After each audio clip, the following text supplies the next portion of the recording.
Once upon a time, there was a highly advanced civilization known as Great Tartaria. She was disappeared from our history books less than a century ago. Its vestiges are still everywhere. This civilization dominated technologies more advanced than the present ones. The concrete was eternal and grew stronger over time. The gigantic iron glass structures, surmounted domes and metal needles were present in every continent. Associated with Mercury, they distributed free energy to everyone. Its towers and railway stations are still in operation. Unfortunately, the technology of free energy from the ether was destroyed and imprisoned, and old technology reintroduced like cables, wires to distribute energy and make handsome profits. The story goes that Nikola Tesla had discovered these technologies to connect ether and provide unlimited power to everyone, everywhere at the time. You could travel by boat, car, plane or free by simply assessing nature's magnetic energy that is omnipresent, and we have not been allowed to use this free energy due to the capitalization system of greed dominating by those powers to this day. So for the last 100 years we have been denied a benevolent system of free energy. All of Nikola Tesla was just a front man to hide the Tartarian free energy devices we see detailed. The fake history has been called the ancient architecture of Moorish revival.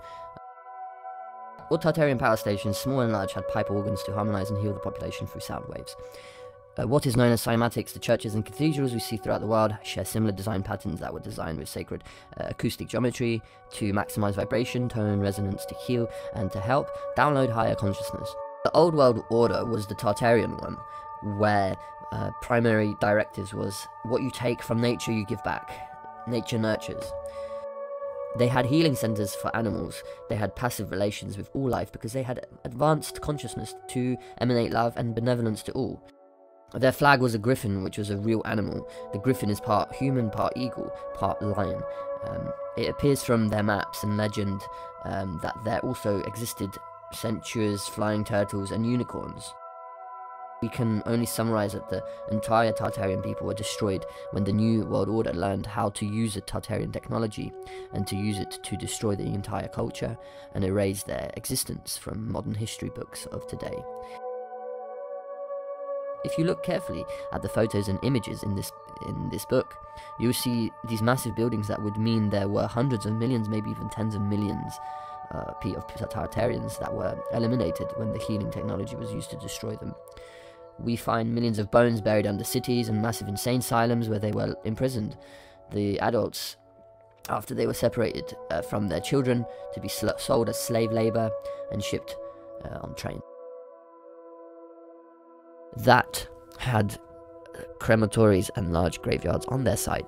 And did the once great Tartarians enjoy a one common language, as the Tower of Babel suggests? Britain has only 44 dialects alone, so now we languish in our languages created by the New World Order and the Phoenicians, so that now our definitions are to deaf Phoenicians as we babble on with all the varying dialects, idioms and Roman Latin etymologies. The New World Order genocided the Tartars under the spiritual mind and body control of Lucifer. Some of these mind-controlled were called blue bloods due to their blood being of higher copper content than the usual human. The negative bloodline allows genealogical DNA traits to be passed on, whereas any contamination of positive bloodlines corrupt the purity of the bloodlines. Most are not even aware that all the presidents have negative blood, and their lineage can be traced back to King Charles. Throughout the world, the invading forces that defeated Tartaria appropriated their palaces and red power stations and turned them into universities, museums, theatres, banks, etc. Stock exchange, churches, high schools, post offices, tourist attractions, as well as cathedrals, synagogues and churches, and rewrote their history. Tartaria was the whole world: Asia, Africa, the European oceans and the Americas.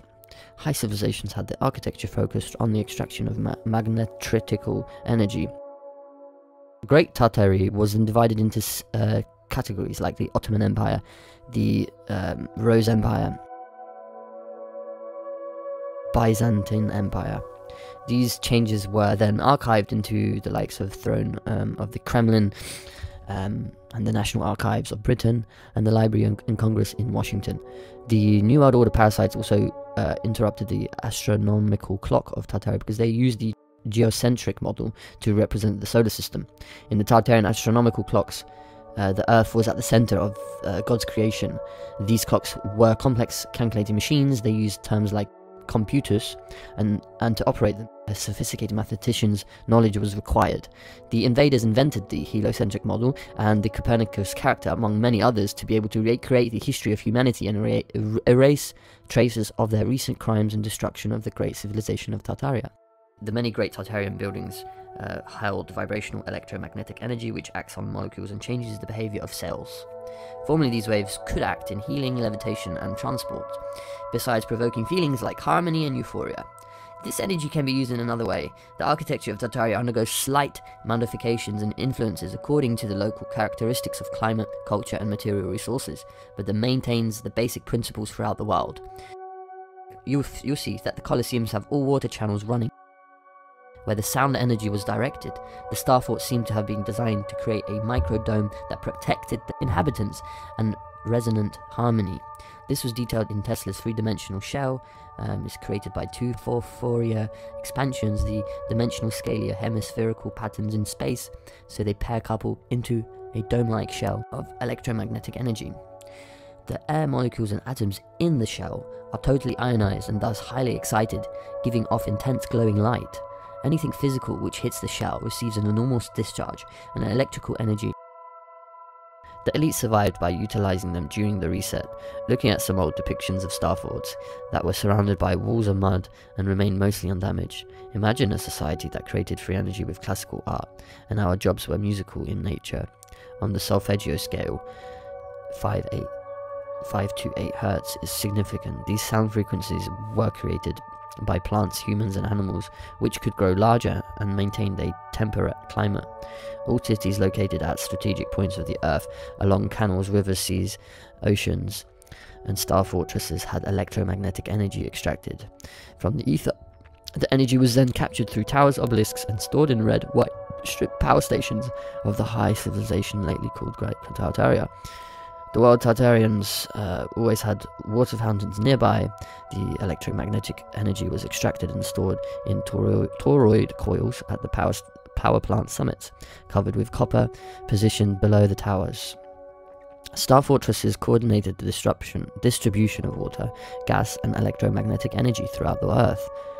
This world food and transport system was responsible for all communication, health, education, culture, and well-being.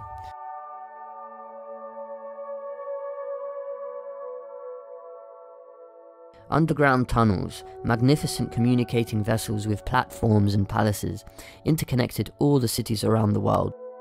Throughout them were billions of people. In the sky, immense airships for those who preferred to observe the world from a bird's point of view. An inaccessible world, forever lost, whose traces can only be found in yellowed photographs, in the contemplation of buildings whose architecture seems incomprehensible, with independent nations ruled by qualified princes, elected by local council of wise men, but counselled by women.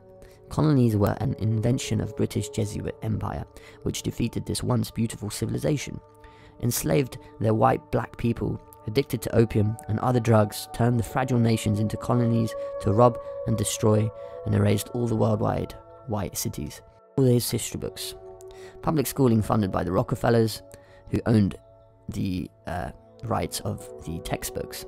It is said that once one generation believes something to be true, the next generation assumes it to be true. The Tartarians are the cradle of civilization, as the survivors and descendants of Hypoborea. Hyperboreans were the first inhabitants of the earth. The Tartarians are the cradle of civilization, as the survivors and descendants of Hypoborea. Hyperboreans were the first inhabitants of the earth. They taught the world their advanced technologies, always respecting the local culture and religion and promoting interracial alliances through marriages. Since the miscegenation was one of the characteristics of the ancient golden civilization, this is why the Tartarian DNA is in all people from Earth. This is why the roots of the Russian language are in all artificial languages created in the 19th and 20th century by the Jesuit parasite scholars.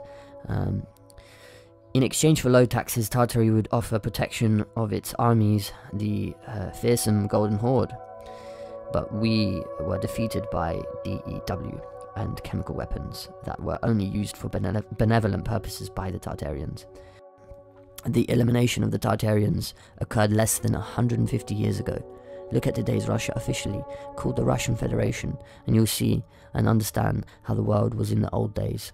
Now within the present Russian borders live more than 150 different ethnicities, from whom it coexisted, with different degrees of knowledge and development, and their people speak 200 different languages and dialects. The Russian literacy is 98%. The remnants of once Great Tartaria still can be seen there.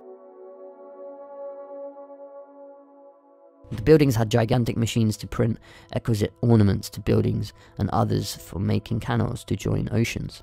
When rotating inside coils, magnetic fields create electrical charges in a mercury vortex. Hindu energetic complexes exhibit this function at the top of their structures. In a coil of multi-turns of wire, the magnetic field of the turns adds in the center of the coil, creating a strong field. The coils still can be seen at the top of the power station centers in India. Religions refer to these energy factories as temples. In Indonesia, you have 240 power stations in a concretic mandala layout. Power plants have metal hoops where the toroidal coils work. Perhaps the mass dumper of the Tapio Tower accumulates this function. Modern towers were built already with domes themselves, and they were positioned below the pole that stands up to contact with the ether. What if all the worldwide skyscrapers are secretly collecting and using the free electromagnetic energy, and we are paying for nothing? Because guess what? I think they create this energy and for free, and they have the cheek to sell it to us. Great Tartaria was the largest empire during its time and would have still been the largest empire today. The denotation of lost souls spending eternity in Tartarus, the Tartarus, the underworld, is due to the Tartarian Empire having been buried and wiped out during the liquefaction and mudflood events, and earthquakes and volcanoes and manipulation during the direct energy weapons, to bury her story along with eliminating the moon calendar and replacing it with the Roman sun calendar. The world of the Tartarians is literally the world under our world. The Tartarians were the indigenous people, quite possibly founded the sons of Noah, making up the world-renowned Tartarian Empire. Amongst the Tartarians were a tall people, averaging some height to 12 feet in height. They would have been considered giants to our current average height of only around 6 feet. However, back then the height of 10 feet was the average. Like the civilization before them, whose height averaged 12 feet, 50 feet, 2+ miles, each preceding civilization had an average taller height than the civilization coming after them, and each succeeding civilization had an average shorter height than the civilization predating them. Structures are diminishing after each deluge, and in each new astrological age we enter. Moscow Tartaria was conquered by the Romanovs in the middle of the 19th century. The capital, independent Tartaria, was seized by the Romanov army in 1868. According to the maps of the 18th century, the border of Moscow Tartaria was still close to Moscow. Such a dangerous proximity greatly concerned by the Romanovs. It is possible that it was the reason for Peter the Great to make the decision to relocate the capital further away in St. Petersburg, to the swampy coast of the Gulf of Finland, where the new capital of the New World Order was built, St. Petersburg. This was the location convenient for the Romanovs. The capital was far away from the horde in Tartary known as the Great Horde, and the subsequent term hoarding means to make more than you need, which was completely against the Tartarian mantra of just give back more than you take. In the case of an invasion from Siberian American horde, it would be easier to flee to the west from St. Petersburg than from Moscow. The Romanovs got the opportunity to exile the convicts further to cold Siberia. They turned the very existence of the Tartarian Siberian neighbor into a national secret. To preserve this secret, the infamous secret police was created, where the executioners tortured and hanged those who knew too much. As a result, in 1776, the United States Freemasonry established the territorial claims, and the Romanovs rewrote the history, slicing up vast territories of Moscow, Tartary, including Russia and Siberia, as well as Alaska, Washington, and Oregon, were ceded to the Romanovs in 1819. So join me in part 2, where I will be revealing more of the Tartarian history. It's too long to cover in one video, so join me then. Have a great day!